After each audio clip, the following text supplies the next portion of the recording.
Bismillahirrahmanirrahim. Assalamualaikum warahmatullahi wabarakatuh.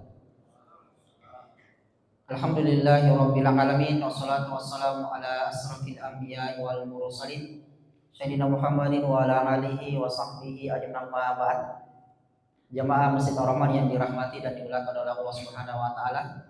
Pertama-tama kita bersyukur kepada Allah Subhanahu wa taala karena pada malam hari ini, di malam yang ketiga dari bulan Zulhijjah 1447 Hijriah, atas izin Allah Subhanahu wa taala kita dapat hadir di masjid ini setelah kita melaksanakan buka puasa 2 Zulhijjah tadi.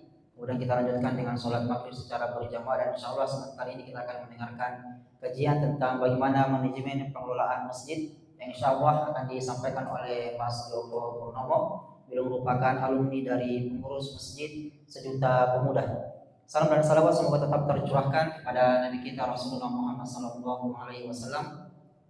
beserta para keluarga, sahabat tabi'in, atba'ut tabi'in, serta umat yang tetap konsisten terhadap ajaran beliau hingga akhir zaman.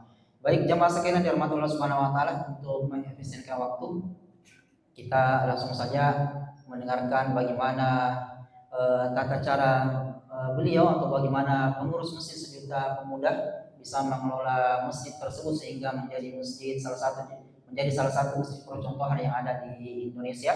Kalau kita lihat di media sosial, masya Allah begitu makmurnya jamaahnya di sana dan masjidnya. Untuk mengefisienkan waktu kita persilakan kepada Mas Joko Purnomo. Sebelumnya mungkin bisa dibuka anunya ibu supaya yang di depan saja, tidak usah yang di samping. Kepada beliau kami persilakan dengan hormat. Bismillahirrahmanirrahim. Assalamualaikum warahmatullahi wabarakatuh. Alhamdulillah, bersyukur kepada Allah Subhanahu wa taala yang telah sampai sekarang ini. Masih berapa nikmat kepada kita, khususnya keimanan, Islam, kesehatan dan kesempatan, sehingga kita bisa hadir di Masjid Ar-Rahman dalam rangka membahas tentang pengelolaan masjid milenial. Alhamdulillah, salam kita hadirkan kepada Nabi Muhammad SAW dan Muhammad wa ala Sayyidina Muhammad. Semoga kita menjadi umatnya yang mendapatkan syafaatnya di yaumil masa akhir nanti. Amin amin ya rabbal alamin. Alhamdulillah, Allah tadi sedikit kendala yang macet. Alhamdulillah, sekarang sudah bisa hadir di sini bersama Ustaz Hamdan. Masih muda saja. Saya senang tuh kalau ada anak muda yang aktif di masjid, karena fenomena sekarang itu anak muda itu anti sama masjid, antara anti atau tidak diberi ruang seperti itu. Nah, background saya ini di Masjid Sejuta Pemuda. Ada yang tahu Masjid Sejuta Pemuda? Ada yang tahu? Belum? Boleh dilihat Instagramnya Masjid Sejuta Pemuda. Itu kita baru berjalan sekitar 2 tahun, ini jalan 2 tahun. Itu kita sudah punya followers 1 juta lebih di Instagram. Kalau di YouTube kita sudah 300.000 followersnya. Dan itu menghasilkan semuanya masuk ke masjid. Nah, bagaimana itu semua bisa dikelola oleh anak muda? Yang paling kita siapa? Mungkin pengasuh kita ya. Pengasuh kita itu namanya Ustaz Andi Firmansyah Sulaiman. Beliau usianya sekarang itu 33 tahun. Founder. Jadi memang anak muda semua yang mengurus masjid ya. Gimana kok bisa anak muda? Ceritanya panjang Pak. Kalau saya ceritakan sendiri mungkin nggak selesai. Ini saya nggak bisa berdiri ya seperti ini. Nah ini sebelumnya mohon maaf Pak, saya sebenarnya di sini merasa tidak pantas lah untuk berada di tempat yang tinggi ini. Sementara yang lain di bawah seperti itu. Mohon maaf. Tapi kondisinya seperti ini Pak. Nah, jadi yang ingin saya sampaikan sebenarnya ada beberapa materi di sini. Kita punya waktu berapa lama? Ya, sampai selesai. Sampai selesai. Sampai selesai. Sampai selesai.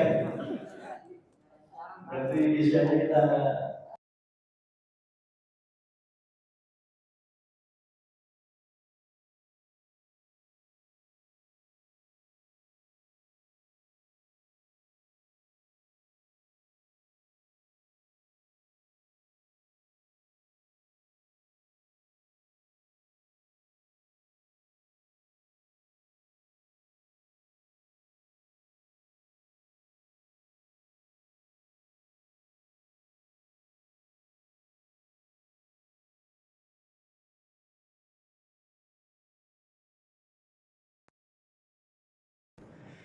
Jadi Indonesia kita ini sebentar saya buka dulu materinya.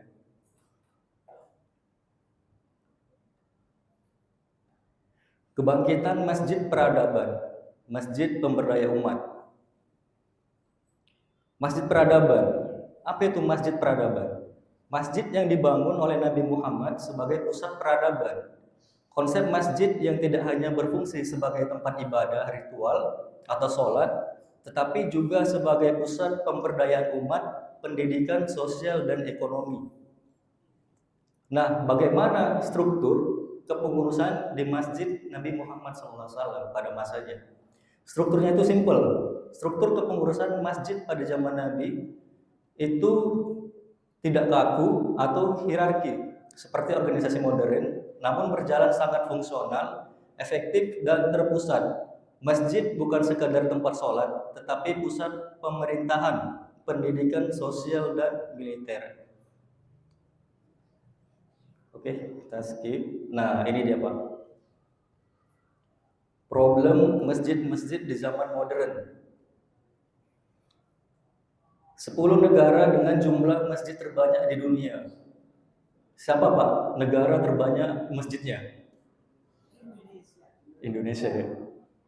Di sini peringkat teratas Indonesia, yang kedua India. Oke, kita nggak bahas India, kita bahas Indonesianya. Indonesia memiliki masjid terbanyak di dunia. Sekitar 800.000 Pak. 800.000 masjid di Indonesia. Itu yang terdata. Banyak sekarang bangun-bangun baru lagi. Ini data 2022 saya ambil.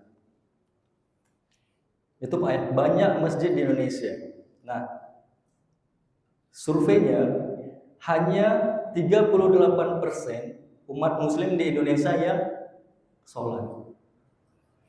Dengan penduduk muslim terbesar, dengan masjid terbanyak, yang sholat cuma 38%. Itu kan tugas apa? Tugas kita sebenarnya. Tugas kita untuk mengajak orang sholat. Makanya Masjid Suta Pemuda memiliki visi misi yaitu memobilisasi orang untuk sholat. Cuman itu aja Pak, nggak ada yang lain. Makanya di sana kita buat program makan sehari 3 kali gratis. Makan sehari 3 kali gratis dengan lauk pauk yang Bapak boleh lihat di konten-konten kita di Instagram Masjid Suta Pemuda, di TikTok ada juga, di Facebook ada, di YouTube ada. Boleh lihat. Sehari 3 kali gratis, siapapun boleh makan dengan jam-jam tertentu ya. Kalau dia pagi kita makan setelah kajian subuh jam 7 atau jam 6. Kalau siang itu setelah sholat zuhur jam 1. Kalau malam itu fleksibel. Kalau ada kajian kita makannya dicepatkan di jam 5 atau jam 6. Jadi itu semua gratis. Terus ada coffee bar. Coffee bar ala-ala cafe. Jadi kita bukan pakai kopi yang saset, kopi biji, Arabica, Robusta, Excelsa, Liberi. Kebetulan saya juga baristanya di sana, jadi saya paham dan bagaimana cara kita berjalan, dan itu gratis. Kita kasih yang terbaik untuk umat. Apakah di sini tertarik? Di sini saya lihat ada juga ya kopi gratis ya. Ada saya lihat tuh di postingannya, masya Allah, TikToknya ya. Alhamdulillah. Nah, jadi visi misinya sederhana Pak, mengajak anak muda ke masjid, mengajak orang ke masjid. Cuman itu aja, dan yang lain. Alhamdulillah sekarang itu di Sukabumi, tepatnya di Sukabumi Pak ya. Yang belum tahu di Sukabumi itu Jawa Barat. Kita menggerakkan di sana itu. Nah, seperti itu Pak. Ini survei nih.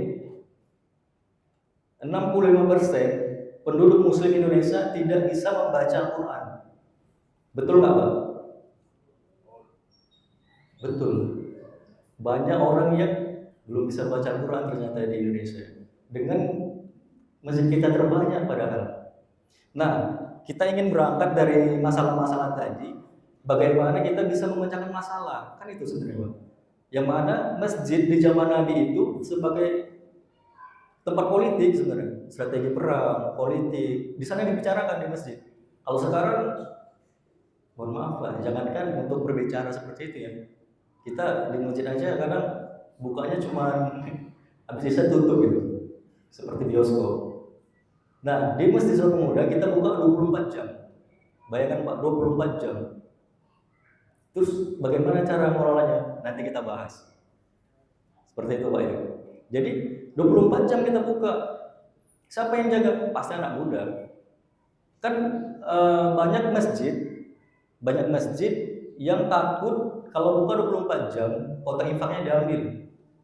Seperti itu yang kebanyakan Pak ya. Saya nggak cerita di sini, tapi kebanyakan seperti itu.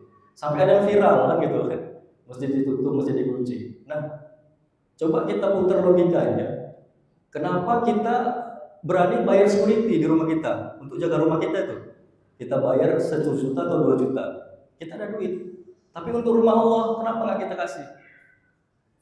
Kalau kita takut kota infak, biarkan kita pakai QRIS. Sedekahnya pakai QRIS. Di 1 juta pemuda nggak ada kota infak, Pak. Nggak ada kota infak. Yang ada QRIS. Kalau mau ambil aja itu QRIS. Ya, kalau mau dimading aja, nggak apa-apa.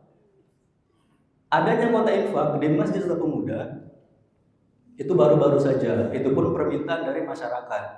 Karena ibu-ibu itu susah Pak, nggak paham kiris kemana kayak gimana, banyak yang nggak bisa. Jadi mereka yang mau infak cash flow instan, mereka minta kota infak. Akhirnya kita buatin juga. Tapi nggak full kita jagain, kita ya udah 1 hari itu ada kotak isinya kita bongkar terus kayak gitu. Jadi nggak ada keraguan-keraguan untuk masjid itu ditutup, nggak ada alasan. Begitu Pak ya. Jadi kita kembalikan fungsi masjid sebenarnya. Nah, banyak juga kasus-kasus, ini masih bicara masjid 24 jam, banyak juga kasus-kasus di mana anak-anak muda Pak itu butuh tempat, butuh ruang, butuh komunitas yang positif.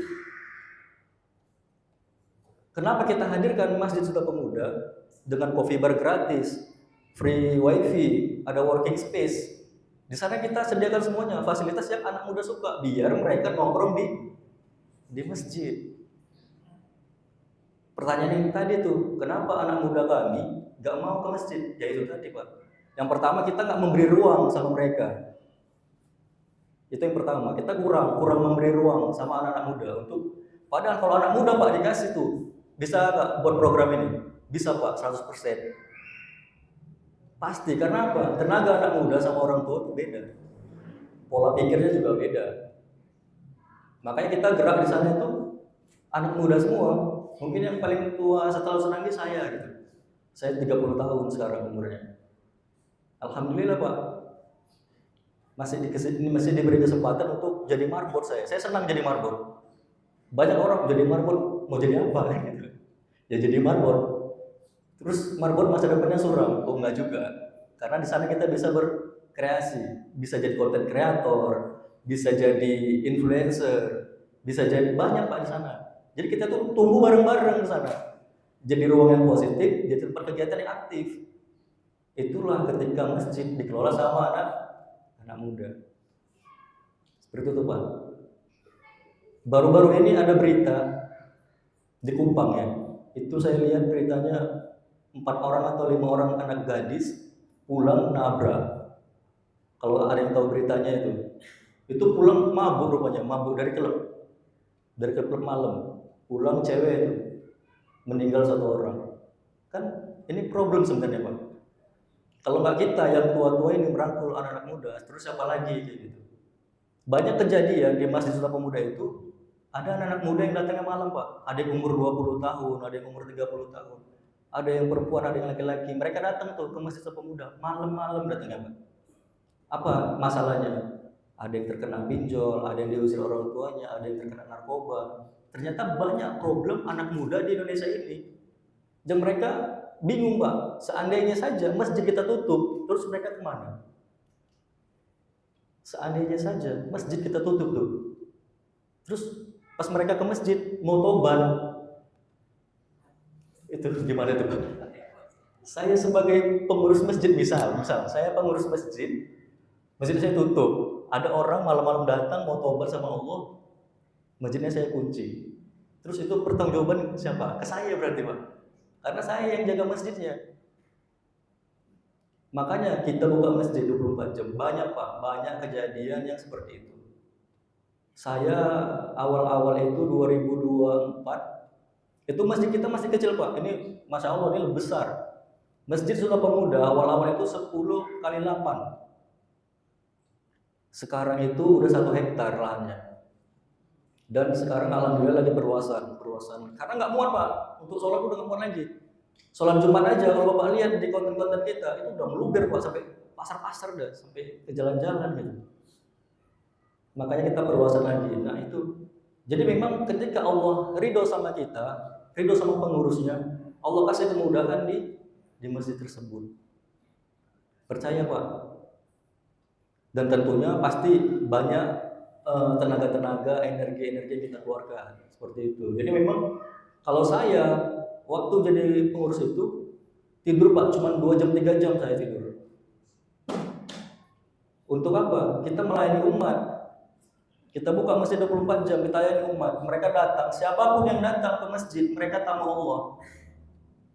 Iya Pak. Siapa yang berani larang tamu Allah datang? Seharusnya kita layani mereka. Karena kita jaga masjid. Penjaga masjid, marbot, itu bukan penguasa masjid, tapi pelayan. Pelayan tamu-tamu Allah yang datang. Mau mereka bermobil, mau mereka gak pakai celana, gak pakai sendal sekalipun, itu tetap tamu Allah. Kan yang undang Allah. Kenapa menggerakkan hati mereka ke masjid? Perjalanan ke masjid bukan hanya perjalanan fisik, tapi perjalanan hati. Berapa banyak orang yang tubuhnya kuat, sehat, 5 langkah dari masjid, Allahu Akbar, Allahu Akbar, belum tentu Pak datang ke masjid. Karena panggilan hatinya tadi.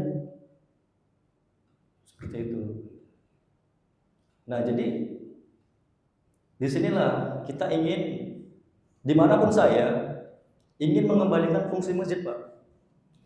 Kita itu anak-anak muda itu miris ya, sangat miris lah. Kenapa? Melihat masjid kayak asing sama kita.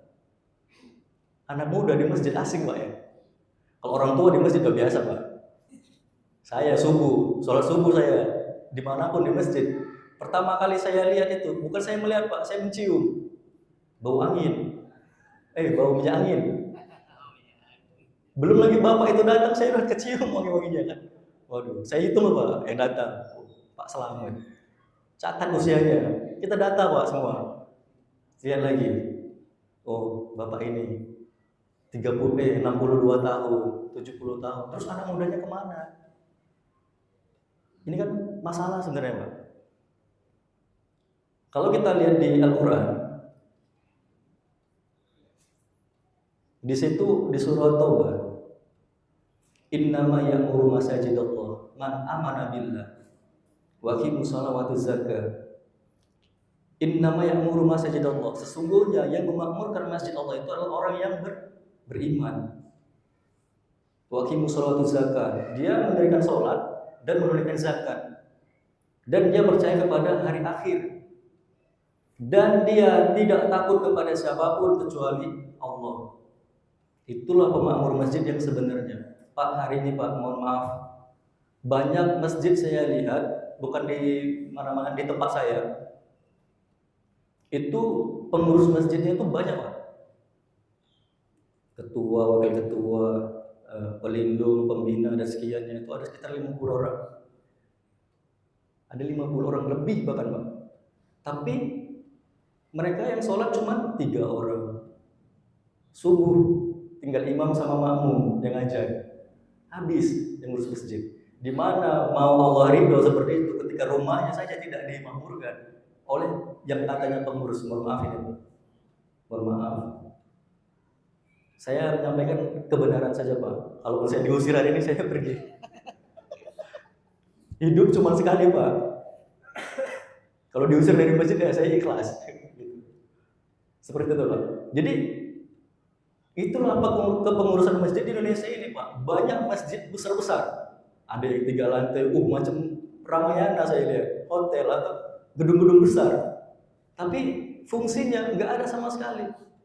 Apa programnya? Sholat 5 waktu, ya itu memang udah seharusnya masjid.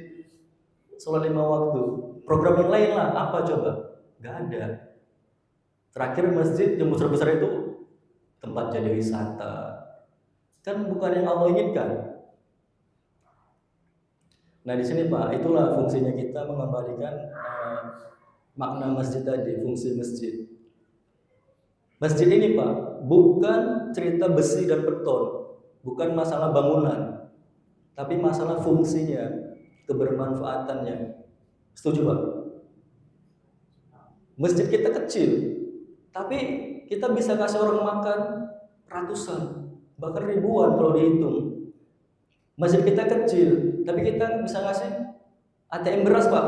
Kalau ada yang tahu istilah ATM beras, kita kasih ATM beras per minggunya ke masyarakat.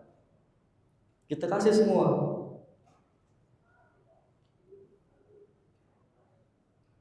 Seperti itu Pak. Jadi mengembalikan fungsi masjid. Nah, masih panjang waktunya Mas? Ya. Boleh. Dialog interaktif itu lebih bagus menurut saya. Kalau boleh nanti kita serahkan. Jadi jamaah kita jangan terpaku sama materinya. Kalau ada memang yang langsung mau kebetulan muncul di kepala tak, kita sampaikan. Jangan sampai nanti ditunggu sesi jawab hilang lagi. Ya, kita buka sesi interaktif saja. Kita berdialog interaktif. Kalau ada yang langsung mau muncul di kepalanya langsung ditanyakan. Nanti dibantu sama panitia yang bawa mic. Gitu saja Mas. Tidak apa-apa. Boleh. Jadi kita anunya ini seperti talk show. Talk show. Boleh. Ya, silakan kalau ada yang langsung. Assalamualaikum warahmatullahi wabarakatuh. Waalaikumsalam warahmatullahi wabarakatuh. Mohon dijelaskan Pak posisi masjid pemuda, yaitu di mana? Saya di Sukabumi sekitar 4 tahun. Saya pernah dengan Pak di Cawapolri Sukabumi Pak. Itu pertama. Yang kedua, pertanyaan saya, apakah program-program dari Masjid Cita Pemuda, programnya apa Pak? Kurang jelas itu. Programnya, ada program apa? Itu yang Pak. Assalamualaikum warahmatullahi wabarakatuh. Waalaikumsalam warahmatullahi wabarakatuh. Terima kasih pada Bapak yang bertanya. Yang pertama, di mana letak atau lokasi Pak ya? Masjid Pemuda di Sukabumi. Masya Allah Bapaknya 4 tahun. Saya baru 2 tahun di Sukabumi. Saya aslinya Medan Pak. Saya Medan, mondoknya di Jawa Timur, belajarnya di Jawa Barat. Sampai sekarang alhamdulillah di Makassar. Nah, jadi Masjid Pemuda itu Pak di Sukabumi Jalan Lamping. Lupa saya kecamatannya. Gedong Panjang. Jalan Lamping, Gedong Panjang, Sukabumi. Itu dia dekat dari terminal, dekat sama stasiun. Dekat sama stasiun kereta api, dekat sama terminal bus. Dekat ya, cuma 10 menitan dari situ. Jalan Lamping Pak. Bapak di mananya? Di? Oh, di sana. Saya tahunya cuma itu doang Pak. Cuma tahu itu doang saya. Karena saya nggak kemana-mana. Karena saya khidmat kan di masjid, jadi saya nggak mikirkan yang lain-lain lagi. 2 tahun saya Pak di sana. Ya udah di masjid aja, nggak kemana-mana aja. Paling kalau jalan-jalan tuh nggak jauh lah, Cianjur paling. Di Jalan Lamping Pak, Jalan Lamping, Kecamatan Gedong Panjang, Sukabumi. Atau nanti Bapak lihat aja di Google Maps ada Masjid Suta Pemuda. Nah yang kedua apa program-program Masjid Suta Pemuda itu Pak ya. Jadi ini mau saya jelaskan sebenarnya 5 pilar Masjid Peradaban. Ini program Pak, ini program. Apa yang pertama yaitu Baitullah. Peradaban yang pertama itu pilarnya Baitullah, yang kedua Baitul Quran, yang ketiga Baitul Muamalah, yang keempat Baitul Mal, yang kelima Baitul Ukhuwah. Ingat Pak ya, yang pertama Baitullah, yang kedua Baitul Quran, yang ketiga Baitul Muamalah, yang keempat Baitul Mal, yang kelima Baitul Ukhuwah. Saya jelaskan apa itu Baitullah. Baitullah itu Pak, ya pasti tahu lah kita ya artinya, simbol ketaatan itu Pak. Baitullah kan rumah Allah ya. Berarti apapun yang kita lakukan di rumah Allah ini bentuknya kan simbol ketaatan. Ketaatan umat Islam kepada Allah Subhanahu wa taala, tugas kita adalah mengajak umat kembali kepada Allah, memobilisasi orang-orang untuk sholat 5 waktu di masjid. Itu Baitullah. Dengan apa? Pak, ayo Pak sholat Pak. Belum tentu orang mau Pak. Orang lagi di motor, Pak ayo sholat Pak. Belum tentu orang mau Pak. Ada nggak yang tahu di sini Masjid Baitul Huda, masjid makan-makan di Bandung? Ada yang tahu ya? Itu Bang Fadli. Dia tuh ngajak orang sholat zuhur Pak, ngajak orang makan dulu tuh. Ayo Pak kita sholat, nanti kita makan. Bayangkan Pak, kan pakai makan biar orang sholat. Saking susahnya kita ngajak orang sholat di Indonesia nih Pak. Susah. Pak, ayo Pak kita punya makan siang gratis. Nanti siang makan, siap sholat kita makan. Udah ya Om. Sampai segitunya. Nah, di Sejuta Pemuda itu sempurna Pak, komplit pelayanan. Kita kasih masjid pelayanan bintang 5. Fasilitas sholat udah pasti, kamar mandi bersih, ada sarung, telepung dan lain-lain. Yang kedua, kita ramah musafir. Ramah musafir Pak, fasilitasnya tempat tidur, kasur, bantal dan selimut. Itu kalau ada bapak datang malam ke Sejuta Pemuda, mau jam berapapun, kita kasih selimut, kita kasih kasur, kita kasih bantal, tidur Pak. Di mana masjidnya kayak gitu Pak? Coba di sini satu malam. Kita kasih kasur, bantal, selimut, tidur Pak. Cuman ada batasnya, 2 malam 3 hari. Kalau selamanya kita juga nggak bisa. 2 malam 3 hari. Tapi tetap kita kasih, itu musafir-musafir yang biasanya datang cuma singgah Pak. Cuma singgah. Kan di sana kan dekat-dekat pondok pesantren tuh di sana. Jadi ada orang tua yang mau jenguk anaknya, dia singgah, itu udah nginap tempat kita. 2 malam 3 hari. Boleh. Itu fasilitas itu untuk musafir. MCK-nya bersih. Terus coffee bar gratis. Kopinya bukan kopi yang itu Pak ya. Kita pakai kopi yang biji. Makan 3 kali sehari gratis. Lauknya boleh lihat, menunya boleh lihat. Ada menu-menunya nanti di sana. Di Instagram kita juga ada, Sejuta Pemuda. Free wifi, working space untuk anak-anak muda yang mau belajar, kerja, boleh di sana. Nah, dengan pelayanan ini, pulang nggak umat Islam Pak ke masjid? Pulang lagi dia ke masjid. Masjidnya nyaman, masjidnya enak, masjidnya ramah musafir. Saya pernah Pak ke masjid, diusir Pak. Baru duduk saya. Mas. Dipel gitu Pak. Nggak tahu saya, buru-buru mungkin marbotnya. Itu sakit hati Pak, bener. Jujur sakit hati saya. Soalnya saya baru pulang kerja kan, mau istirahat di masjid. Tiba-tiba langsung diusir gitu. Baru duduk sebentar. Insyaallah. Itu Pak ya. Yang kedua, Baitul Quran. Apa ini Baitul Quran? Pilar keteladanan, pendidikan dan kaderisasi. Yang pertama kita bentuk di sana itu TPA. Jadi kita buat program itu kita klasifikasikan usia-usianya. Dari yang umur 1 tahun, 2 tahun, 3 tahun, 4 tahun sampai 6 tahun. Dari yang seterusnya seperti itu sampai yang tua. Nah, apa programnya? Untuk mereka yang anak-anak kecil itu kita kasih TPA. Itu biasa ya, di mana-mana mesti pasti ada TPA namanya. Itu program basic lah. Kita buat namanya juga Kampung Penghafal Quran. Itu untuk anak-anak juga. Pernah dengar nggak Pak? Sekarang di rumah satu orang itu baca Quran di rumahnya habis maghrib. Dulu Pak ya. Dulu waktu saya masih kecil, iya. Dulu saya Pak ngajinya di rumah, banyak teman-teman kita. Dulu lah. Habis maghrib tuh, setiap rumah pasti ngaji anak-anaknya. Kan gitu. Sekarang nggak ada. Main ini ya, main HP ya. Main gadget. Nah, kita buat namanya Kampung Penghafal Quran. Jadi satu gang itu, satu desa itu kita buat ngaji anak-anak kecilnya. Dan ini berkaitan sama orang tuanya. Orang tuanya juga ikut ngaji. Jangan pula anak yang ngaji, orang tuanya nggak ngaji. Kan kebanyakannya seperti itu, gitu Pak ya. Ini sebenarnya tantangan sama guru-guru ngaji. Terus kita buat yang namanya Super Quranic Camp. Jadi anak-anak itu bukan cuma belajar ngaji, enggak, dia butuh main. Nah, cara mainnya dia inilah yang kita arahkan, kita didik. Ada namanya Super Quranic Camp. Jadi dia nge-camp tuh. Di mana? Di masjid nge-campnya. Tapi nggak di dalam, dipasang tenda di luar gitu. Saya semi-semi camping lah Pak. Jadi anak-anak itu aktif dia.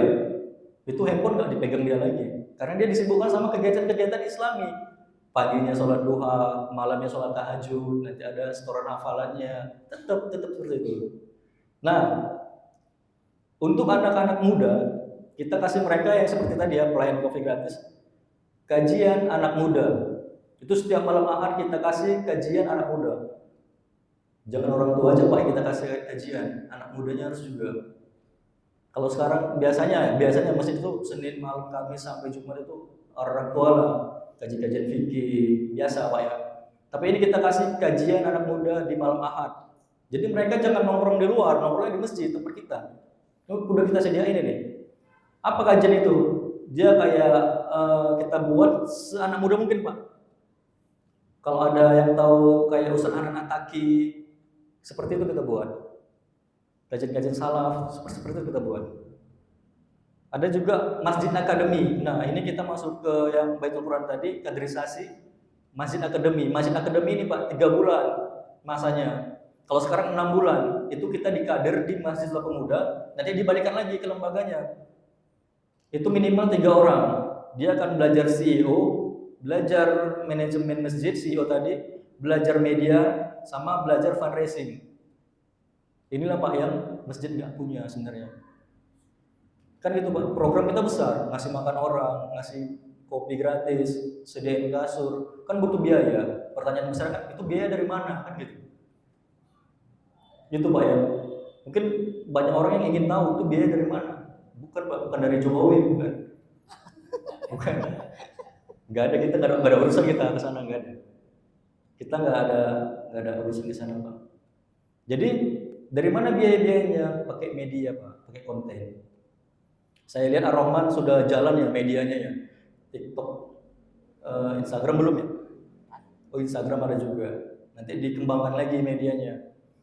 Masjid Suka Pemuda Pak, itu biaya yang harus dilunasi selama 3 hari, 3, sekian M. 3 hari. 3 hari Pak. Itu setelah video kita viral. Yang mana? Yang ngasih bantal. Kalau Bapak lihat video viral Suka Pemuda, itu ada bapak-bapak lagi tidur di masjid, terus sama teman kita marbot dikasih bantal. Ini Pak bantal buat tidur. Itu di videoin, dimasukkan ke Instagram. Tembus 30 juta viewers Pak. 30 juta viewers. Di situ langsung kita bilang, Pak, masjid lagi mengadakan pelunasan lahan sebanyak 3, sekian M. Bareng sama bapak-bapak, ibu-ibu yang ingin ikut membantu pelunasan boleh. Itu caranya Pak. 1 orang yang melunasin 3, M. 3, sekian M. Gitu. Itu kan Allah Pak, bukan kita, Allah. Nah, sama kayak kita berumah tangga. Saya kepala rumah tangga, bapak-bapak kepala rumah tangga. Punya istri, punya anak. Terus siapa yang ngasih uang ke rumah tangga itu? Ya bapak kerja kan gitu. Terus ini rumah Allah, kan gitu, rumah Allah. Kita buat program. Siapa yang ngasih duit? Ya Allah. Gak ada yang lain. Kita kan sebagai wasilah. Ada orang baik, hartanya lebih, ya dikasih ke kita. Seperti itu. Jadi diperkuat aja media sama fundraising. Kalau fundraising ini kan dia umum Pak ya. Fundraising ini itu kayak penghimpunan dana. Bisa dari mana aja. Dari media, dari ads, iklan, bisa. Tapi harus ada kontennya. Dan juga dari yang kotak-kotak infak bisa. Nah, masih banyak lagi Pak. Ini Baitul Mal. Kita ada Baitul Mal, pilar kepedulian. Pilar kepedulian Islam kepada umat, pengelolaan jiswaf, zakat, infak, sedekah, wakaf secara profesional. Peduli yatim, janda, lansia, dan duafa. Itu program sosialnya Pak. Banyak lagi. Itu yang termasuk makan 3 kali sehari, gratis, ATM beras per pekan, pasar bahagia itu 1 bulan. Pasar bahagia itu jadi gini Pak. Ada sayur, ada gula, ada beras, ada minyak, dan paket-paket sembako. Itu semua umat boleh ngambil. Kemarin sampai 500-an orang. Itu gratis kita kasih. 1 bulan tapi, per 1 bulan. Per 1 minggunya kita kasih ATM beras. Yang janda, yang yatim, yang duafa, itu boleh ambil. Gini Pak, banyak kasus Gak tahu ya, saya ini mungkin di masjid di luar negeri mungkin Pak ya, bukan di Indonesia. Takut juga saya kan direkam soal ini. Segitu. Masjid di luar Indonesia nih Pak. Kita setiap Jumat, pastilah setiap Jumat kita spill tuh. Bukan cuma berkah, kita spill uang kas masjid. Masjid Ar-Rahman 100 juta pemasukan bulan Mei mungkin misal gitu Pak. Tapi sekeliling masjid ini 5 rumah dari masjid ini ada yang nggak makan, ada yang anaknya putus sekolah, ada anak yatim kelaparan. Kira-kira pertanggungjawabannya di masjid gimana? Kan itu menjadi pertanggungjawaban kita Pak di masjid. Karena apa? Kita kutip jiswaf ini, zakat, infak, sedekah, wakaf kita ambil. Tapi kita telantarkan orang-orang yang miskin sekitar kita. Kalau Bapak tahu fungsi menara, apa katanya Pak? Fungsi menara masjid untuk melihat dapur umat-umat Islam. Kalau ada yang nggak berasa berarti nggak makan, langsung dikasih. Itulah fungsi menara setinggi itu. Kalau sekarang jadi tempat burung gagak dia Pak. Kalau malam berisik. Seperti itu Pak. Jadi kita di Sentuh Pemuda itu salah satu program kita juga Pak. Baitul Mal. Kalau ada yang mau ditanya langsung boleh, kita diskusi aja. Ya, kita diskusi interaktif. Jadi kalau bisa Iya, boleh. bisa dipotong Mas ya nanti. Boleh. Bisa dipotong kalau muncul pertanyaan di kepala Pak. Angkat tangan aja nggak apa-apa. Oke, baik, terima kasih. Langsung saja pertanyaannya.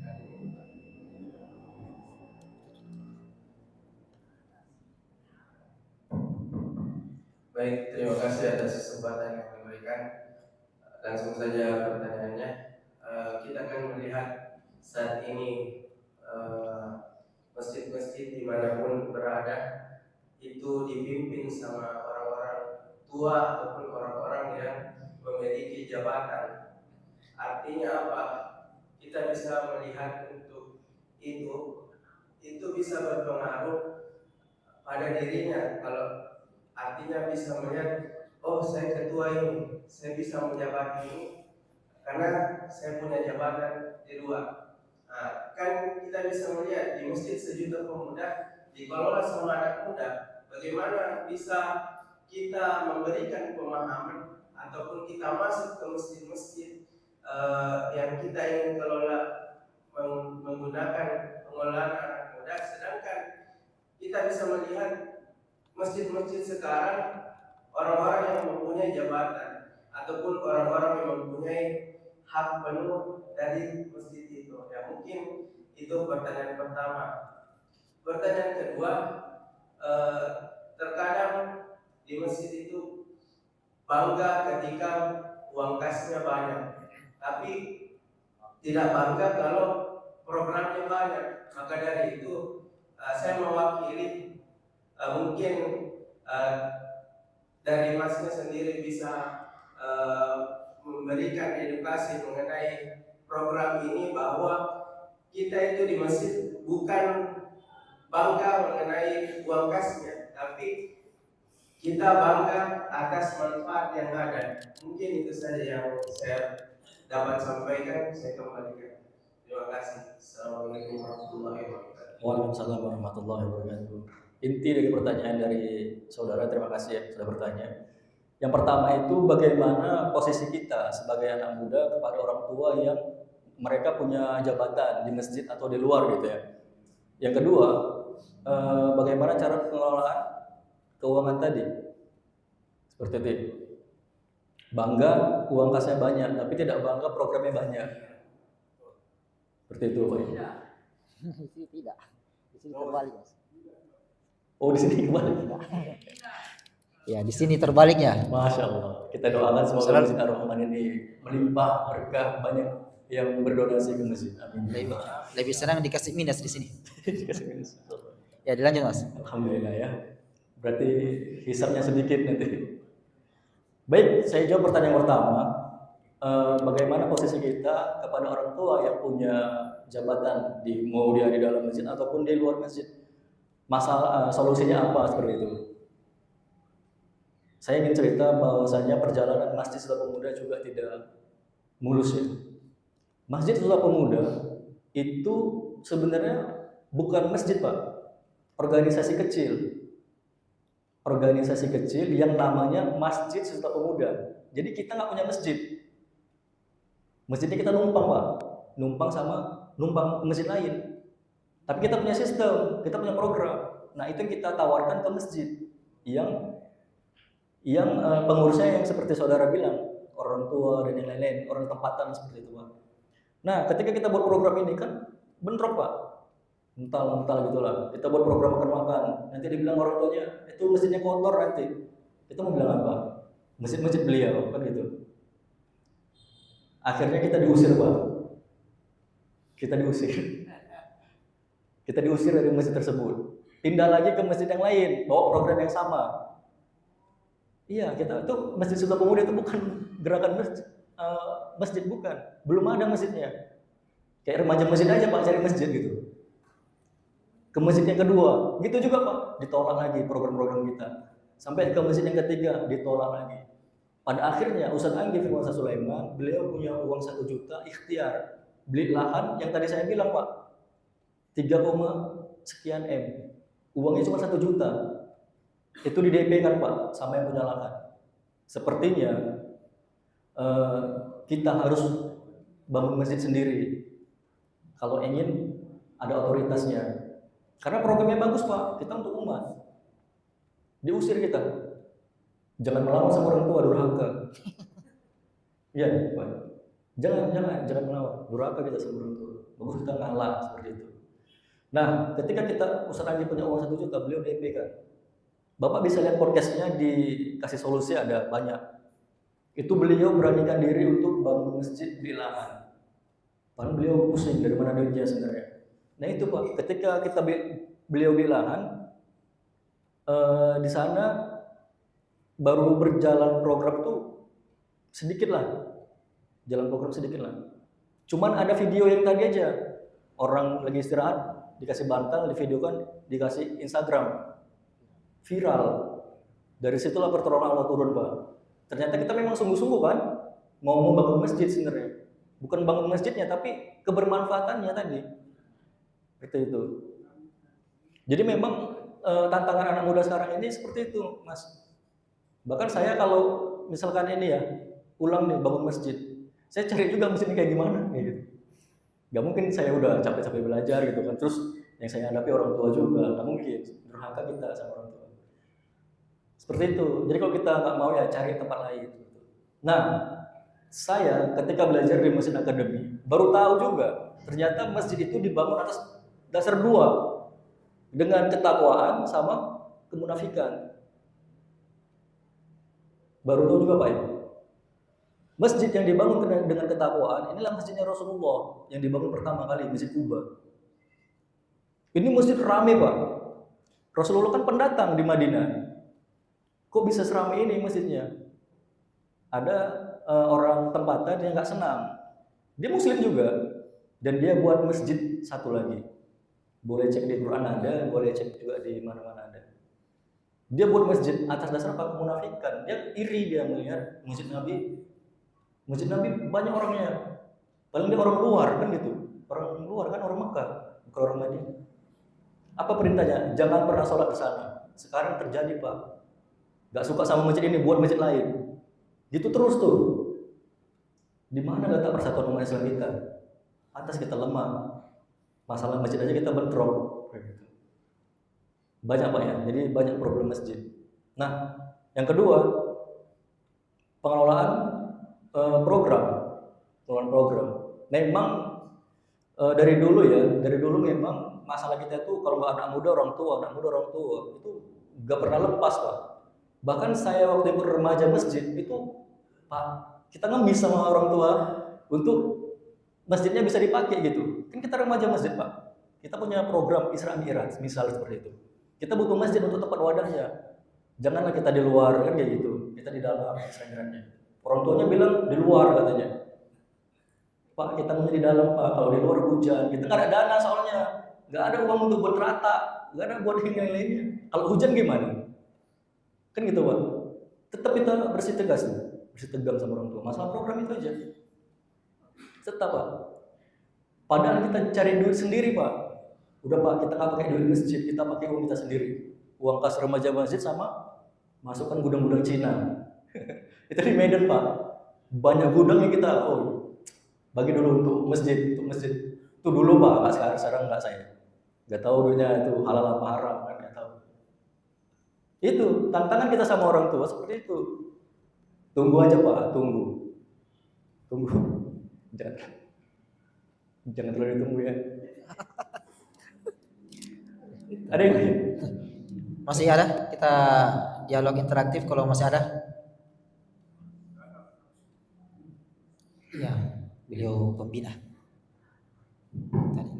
Terima kasih. Assalamualaikum. Boleh, siapa aja boleh. Assalamualaikum warahmatullahi wabarakatuh. Waalaikumsalam warahmatullahi.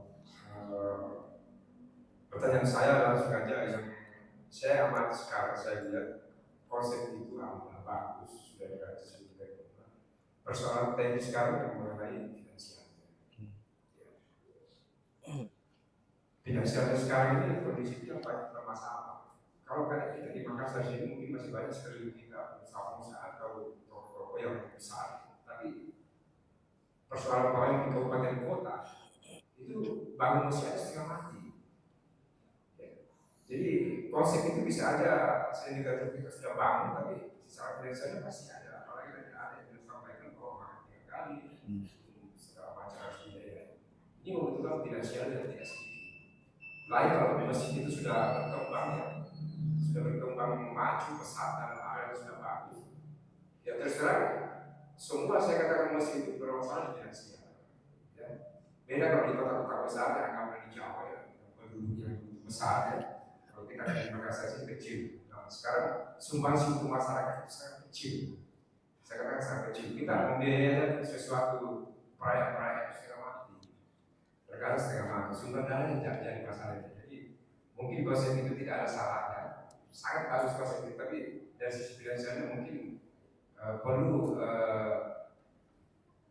masing-masing kan wilayah beda-beda. Ya, kita di Makassar ya itu beda, di kabupaten lain lagi dan beda. Itu mungkin konsep itu mungkin perlu disesuaikan dengan tempat dan mesin yang bisa diletak. Terima kasih. Assalamualaikum warahmatullahi wabarakatuh. Waalaikumsalam warahmatullahi wabarakatuh. Boleh. Sambung.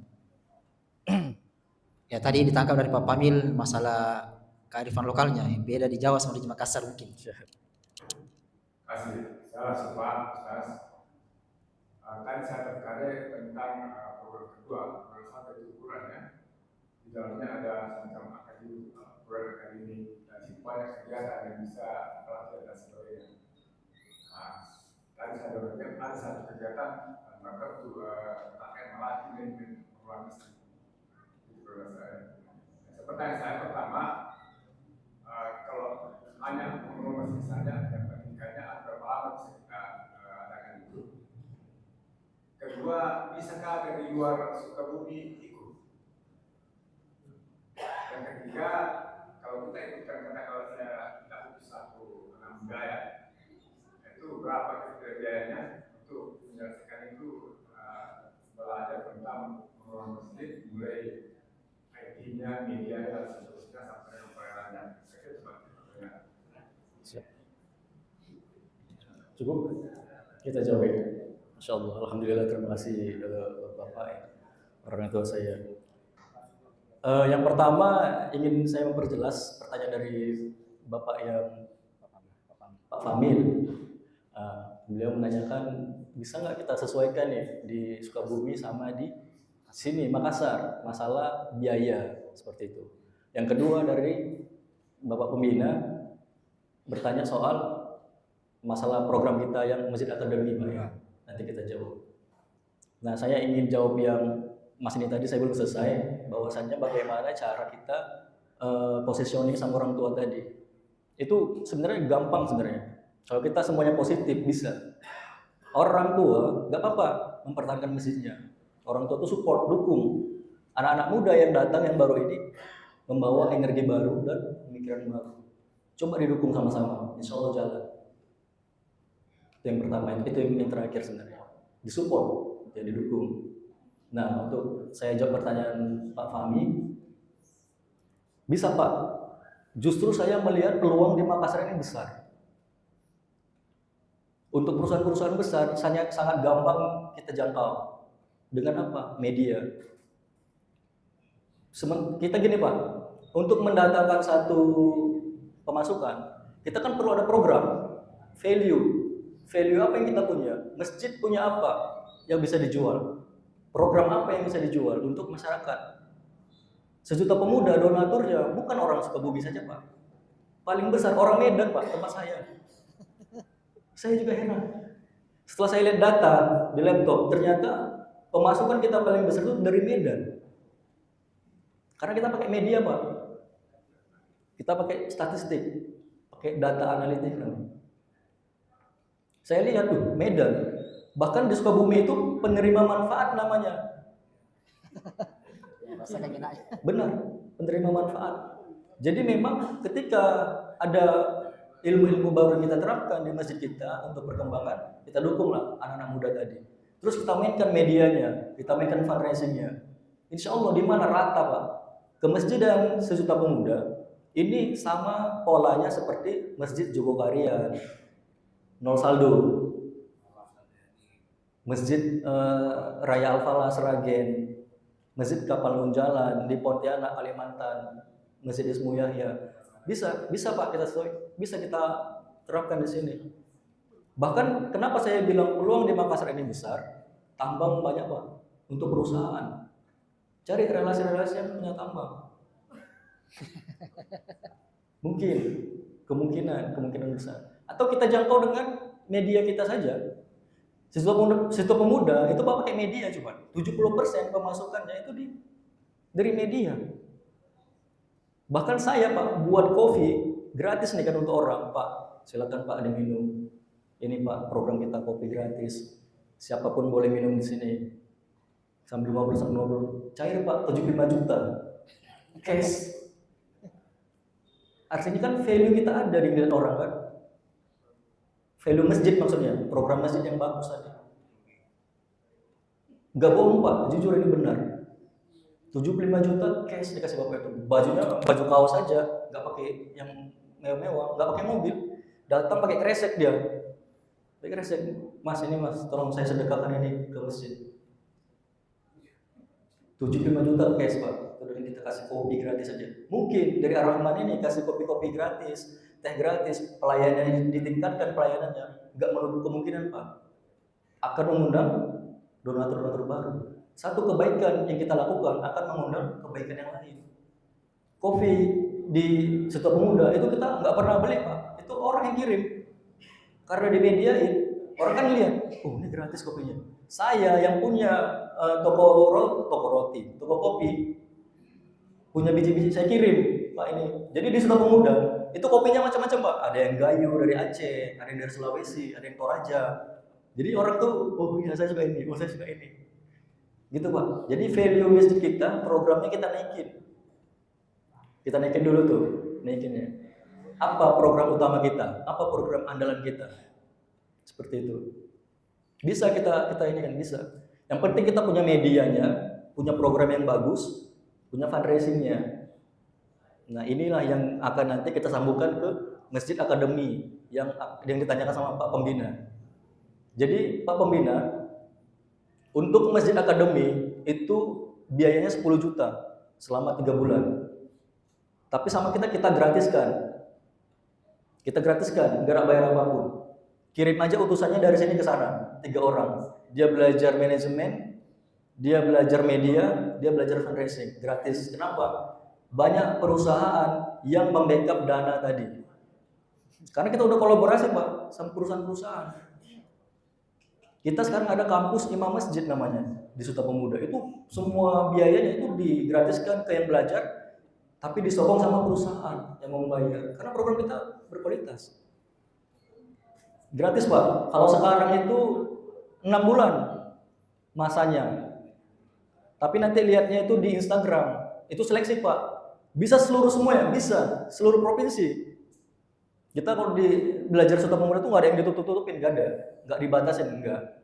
Bahkan sekarang ini itu angkatan keempat, Masjid Akademi 4. Saya Masjid Akademi angkatan 1 saya, angkatan 1. Itu pesertanya dari seluruh provinsi Pak, Medan, Aceh, Jawa, Sukabumi pasti bisa.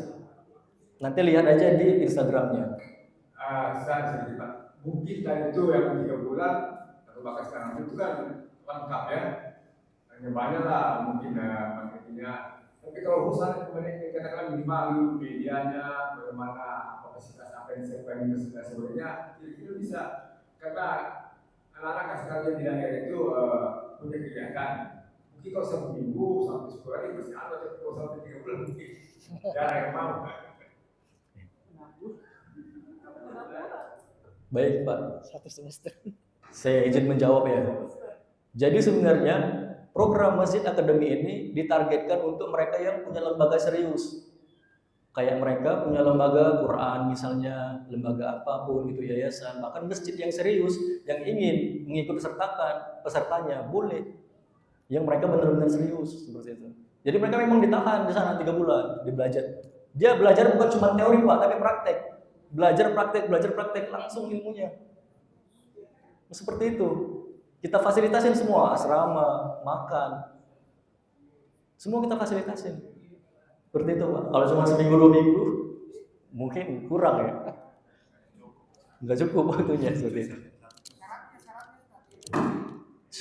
Umur berapa? Oh, boleh.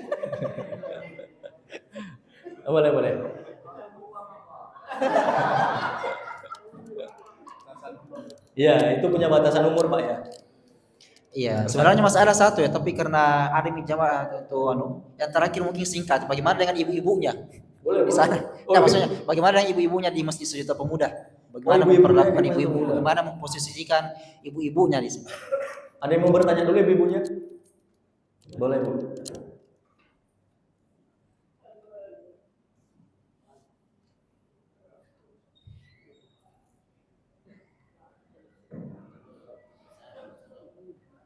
Makasih. Assalamualaikum warahmatullahi wabarakatuh. Waalaikumsalam warahmatullahi wabarakatuh.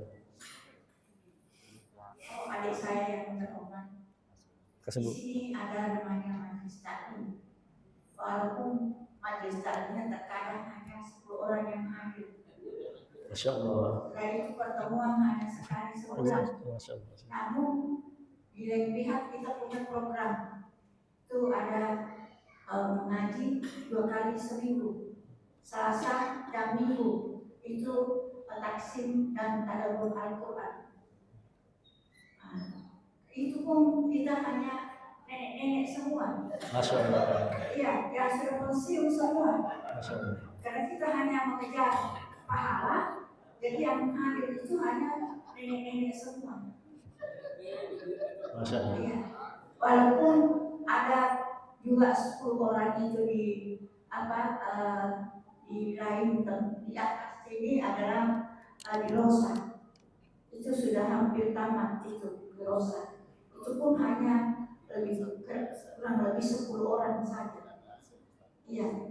Jadi yang saya ingin tanyakan, kiat-kiat apa lakukan sehingga banyak ibu-ibu di sekitar masjid ini yang datang untuk ikut pengajian. Iya. Ya, sudah kita juga bagi beras. Ya, sudah bagi beras. Kalau mau pagi-pagi banyak yang datang. Iya. Banyak yang datang. Kalau ada yang mau bagi-bagi. Tapi untuk datang menimba ilmu itu ya terus terang. Saya sudah hampir 30 tahun mungkin berada di lokasi ini. Ya, mau bilang jenuh, capek untuk mengajar ibu yang lain. Ya, tapi kita juga tidak boleh berdiam diri hanya menunggu siapa yang mau datang. Iya. Kita sudah mengajar mereka. Iya. Walaupun pertemuan setiap bulan itu sekali, tapi di lain pihak kita punya program untuk mengadakan pengajian dan lain sebagainya. Iya, ditangkap. Ya, langsung diberikan solusi Mas. Waalaikumsalam warahmatullahi wabarakatuh. Masya Allah, terima kasih Bunda. Insya Allah nanti di surga nggak ada nenek-nenek ya. Tidak ada nenek-nenek, nanti kembali muda. Insya Allah. Nanti kembali muda, yang nenek-nenek itu kembali muda. Banyak sih ceritanya seperti itu ya. Alhamdulillah, saya pribadi berterima kasih kepada Bunda yang udah konsisten ya 30 tahun mengajar. Tidak pernah lari gitu ya. Dan tetap setia di tempat ini. Di Sejuta Pemuda, seperti yang saya bilang tadi, di Baitul Quran namanya.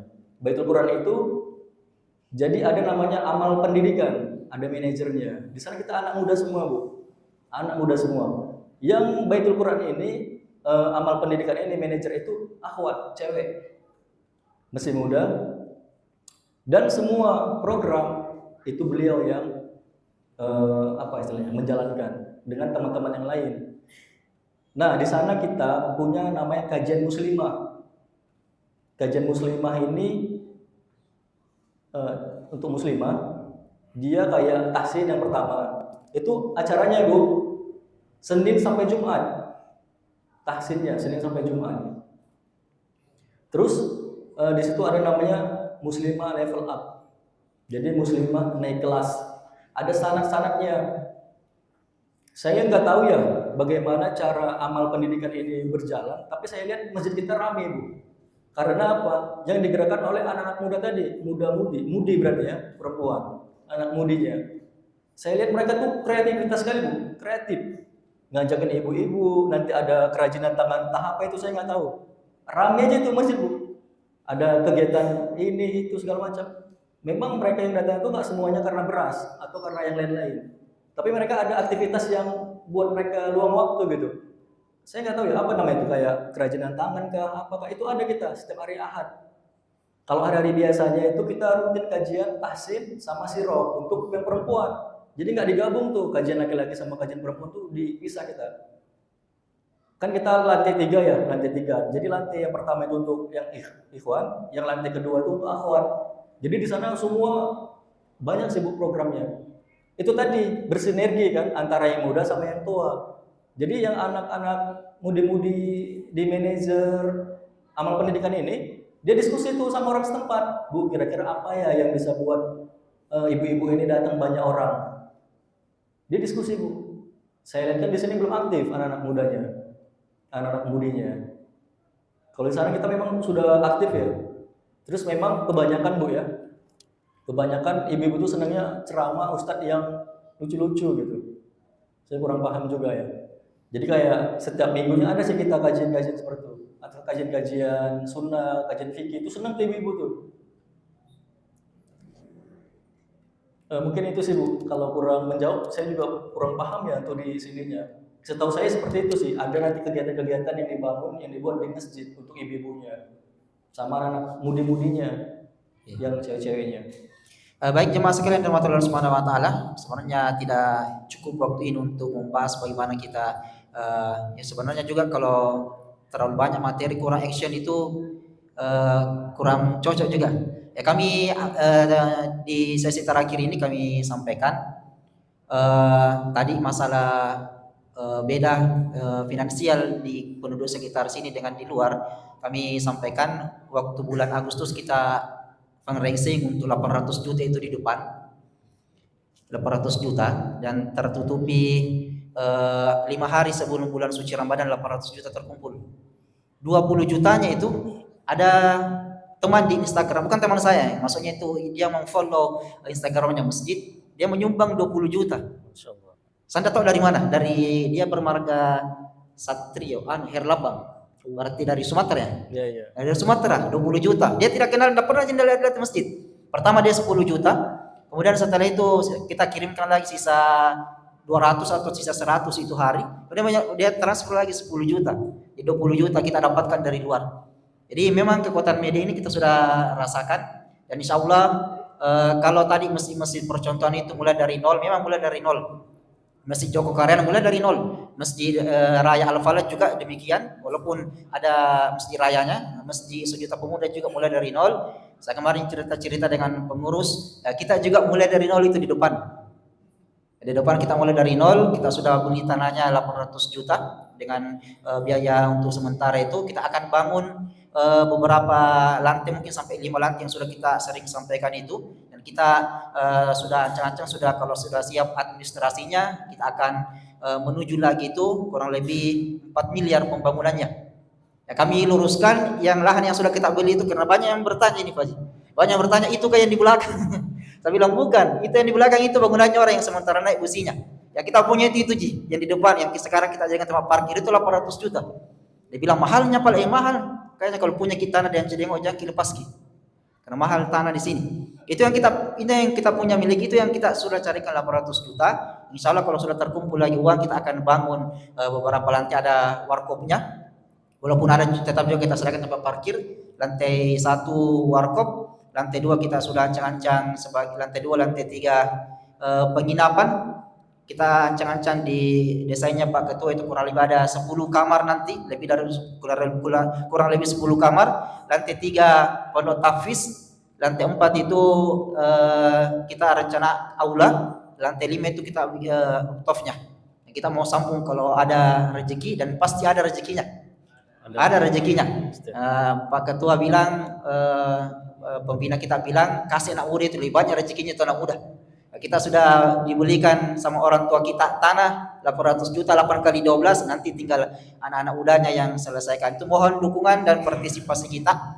Yang terakhir, yang paling terakhir, bagi jamaah yang belum gabung di grup, silakan gabung di grup. Ada di luar itu kami sediakan barcode-nya yang paling bawah, karena yang paling kalau saya jajar turun itu kiris, mulai dari untuk air, untuk pengembangan sama biaya operasional. Kita gabung di grup, kami sering posting-posting situ kegiatan-kegiatan kita, flyer kita sama video-video dokumentasi kita, program makan kita dan lain sebagainya sudah berjalan, dan ada saja itu orang yang akan menyumbang. Ada saja yang menyumbang. Yang terakhir, ini kasus tadi siang, bagi jamaah yang sudah lihat saya posting ambil video dari depan masjid. Saya video sementara takbiran orang, kemudian kota amal kita saya video dan tadi siang ada teman saya yang chat, bilang seperti ini, kan junior saya, dia bilang, Kak, ada ke masjid yang sementara melakukan pembangunan, saya mau nyumbang. Pas itu masjid kita belum ada pembangunan sebenarnya, belum membangun. Tapi dia bertanya, bilang ada ke masjid, saya bilang ada banyak. Pas tadi siang Pak Kiai Sudirman itu mau posting pembangunan masjidnya Tajidul Iman. Jadi saya kasih lari ke situ. Kemudian itu junior saya, dia kirim pengirimannya ke saya, kemudian untuk diteruskan ke yayasannya Pak Kiai. Saya download itu, ternyata berapa beliau sumbang? 10 juta. 10 juta. Saya bilang sama bagian Tajidul Iman, seandainya Ar-Rahman ini mulai membangun ini, saya tidak kasih itu 10 juta. Tapi insya Allah kita akan ada rezekinya. Nanti maksud saya, berawal dari status seperti itu, menarik orang sehingga menjadi perantara kita, orang mau menyumbang. Saya cuma pasang status saja, cari ke masjid yang mau disumbang, kasih dulu. Nanti Tajidul Iman bilang tadi, ada nanti itu rezekinya Rahman, insya Allah. Kalau nanti 10 juta ya nanti 1 miliar lah dikembalikannya ke Rahman. Jadi kami harapkan jamaah bisa digabung di grup, nanti kita share situ beberapa konten-konten, kita bantu saja share. Tugas kita cuma sebarkan saja, tidak terasa itu akan ada yang menyumbang juga. 800 juta sudah kita buktikan, kurang lebih 5 bulan lamanya kita kumpulkan 800 juta. Kemudian biaya materialnya waktu kita bangun itu 69 juta 900. Namun bulan puasa biaya operasionalnya 96 juta. Pak Ketua bilang, bagaimana caranya ini biaya utang kita 69 juta 900, biaya operasional kita 96 juta untuk Ramadan, bagaimana caranya supaya jamaah bisa tertutupi dua-duanya? Saya bilang kasih jalan saja semua, akhirnya tertutupi 25 Ramadan itu lunas utang kita 61 juta 900, tertutupi juga biaya operasional Ramadan kita 96 juta. Itu artinya menunjukkan keyakinan kita akan janji Allah Subhanahu wa taala. Siapa yang menolong agama Allah Subhanahu wa taala, maka Allah akan mendudukan kedudukannya. Kita mengurus rumah Allah, bukan rumahnya orang kita urus, rumahnya Allah pemilik segalanya. Ketika kita mengurus dengan profesional rumahnya Allah Subhanahu wa taala, maka yakin Allah akan mengurus kita nanti. Itu mungkin dari kami. Nanti di sesi terakhir sholat Isya nanti kami ada penyerahan cendera mata setelah kita sholat Isya. Kami mohon maaf kita agak di belakang sholat Isya kita, dan itu tidak mengapa selama kita sholat Isya secara berjamaah. Kita akhiri, kami ucapkan syukuran wa jazakumullahu khairan. Mas Joko Purnomo yang telah mengisi kajian kita, berbagi ilmu kepada kita, berbagi pengalaman untuk kita bisa menambah pengalaman kita. Semoga menjadi amal jariah. Subhanakallahumma bihamdik, asyhadu an la ilaha illa anta astaghfiruka wa atubu ilaik. Wassalamualaikum warahmatullahi wabarakatuh. Kita azan pakai suara dalam saja.